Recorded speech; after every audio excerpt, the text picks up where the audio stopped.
પરંતુ આજનો જે કાર્યક્રમ હું જોઈ રહ્યો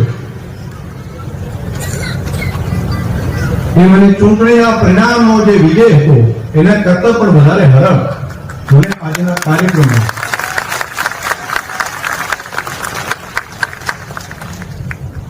હું જતો તો દરેક જગ્યાએ ગામમાં બધા મારું સ્વાગત સન્માન તો કરતા,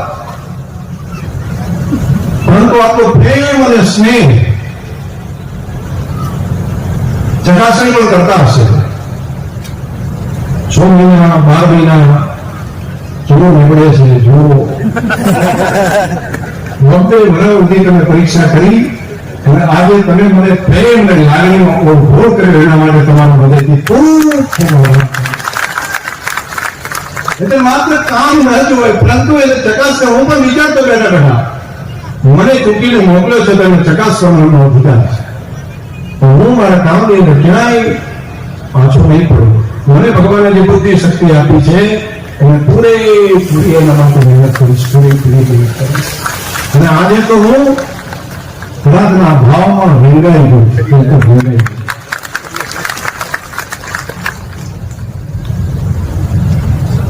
સ્વાગત અનેક જગ્યાએ રાજ્યમાં બીજી જગ્યાએ જઈએ ત્યાં દેશમાં બધી જગ્યાએ થાય, સ્વાગત સન્માન બધે થાય, પણ પોતાના જે સ્વાગત કરતા હોય એને ભાવ છે પોતાની ધરતી ઉપર જ્યાં જેમણે ચૂંટીને મોકલ્યો ત્યાં જે સ્વાગતને સન્માન થતું હોય એનો ભાવ અલગ હોય છે. શબ્દ તરીકે વર્ણન નથી કરી શકાતો. એની સંવેદનાઓ અલગ હોય છે. એ અહીં ત્યાંથી નીકળ્યો ત્યાંથી જઈને માતાઓ બહેનો આશીર્વાદ આપતા જાય, ફૂલડા વધાવતા જાય. હવે એમપી સાહેબ સાચું કહેતા હતા કે આપણે તો બહેનો લગભગ આ સભાઓમાં આવી આ રીતના નથી આવતા હોતા અને હાથ ઊંચો કરો તો પણ હાથ ઊંચો કરવામાં શરમ અનુભવે, પરંતુ બંને હાથથી માતાઓ બહેનો આશીર્વાદ આપતા હતા પોતાના દીકરા માટે હાથ ઊંચા કરીને. હું જોતો હતો કે સ્નેહ અને ભાવ અને લાગણી જેને પોતીકાપણાનો ભાવ જયારે પેદા થાય ત્યારે જ આ સ્નેહ અને લાગણી એની વચ્ચે નીકળતી. હું આપ સૌને ભરોસો આપું છું કે તમારું જે સ્વાગત સન્માન જે તમે બધાએ રાખ્યું છે ને, ખર્ચો જાતે કરીને દાતાઓ બધી વ્યવસ્થા કરીને તમારો પ્રેમ અને લાગણી, તમારો સ્નેહ એ કેમ તૂટવાનું નથી. એના માટે હજુ વધારે મહેનત કરીશ, વધારે પુરુષાર્થ કરીશ, નવી પેઢીનું કલ્યાણ વધારે થાય, આપણો વિસ્તાર વધારે આગળ આવે એના માટે હજુ વધારે મહેનત કરીશું. હજુ આપણે આગળ નથી એના માટે રાત દિવસ પુરુષાર્થ જે કંઈ કરતો હશું એનાથી વધારે મહેનત કરીશ.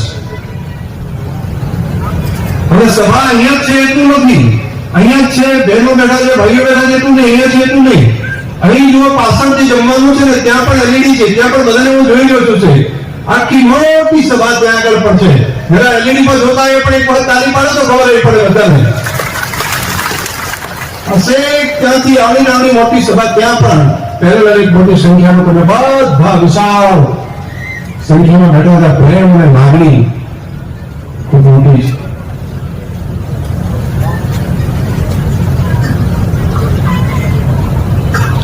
બધા સાથે મળીને ચાલીએ તો દરેકનું સારું થાય, દરેકનું કલ્યાણ. આપણા વિસ્તારમાં વર્ષોથી આપણા જનપ્રતિનિધિ તરીકે 3-4 દાયકાથી આદરણીય પરબતભાઈ સાહેબે આપણને આ વિસ્તારમાં અંદર નેતૃત્વ કર્યું. એમણે વિસ્તાર માટે પણ ઘણા બધા કામ કર્યા છે. એમણે એ કોલેજ આવવાની વાત હોય, એ કૃષિ માટેની કોલેજ લાવવાની બાબત હોય, અહીંયા આગળ નવી પાઇપલાઇન જે નાખીને તળાવ થાય છે એનું હેન્ડવર્ક્સ અને પાઇપલાઇન નાખી એને મંજૂર કરવાનું કામ એ મંત્રી હતા ત્યારે એમણે કર્યું. એમણે આ વિસ્તારની અંદર સ્કૂલો માટે, આરોગ્ય માટે ઘણા બધા કામો કર્યા છે. વિકાસની યાત્રાને હું વધારે તેજ ગતિથી આગળ લઈ જવા માંગુ છું. મારે એ કામ એક ગતિથી લઈ જવું છે કે આવનારું ભવિષ્ય આ વિસ્તારમાં રહેતા તમામે તમામ પ્રજાજનો એ સુખનો ફળ લાંબા ગાળા સુધી મળ્યા કરે એ માટે કરીને વિકાસ યાત્રાને આપણે આગળ લઈ જવી છે. પાઇપલાઇન નાખી એમાં આપણે ગયા શિવરાત્રીએ પાણીની શરૂઆત કરી તળાવ ભરવાનું.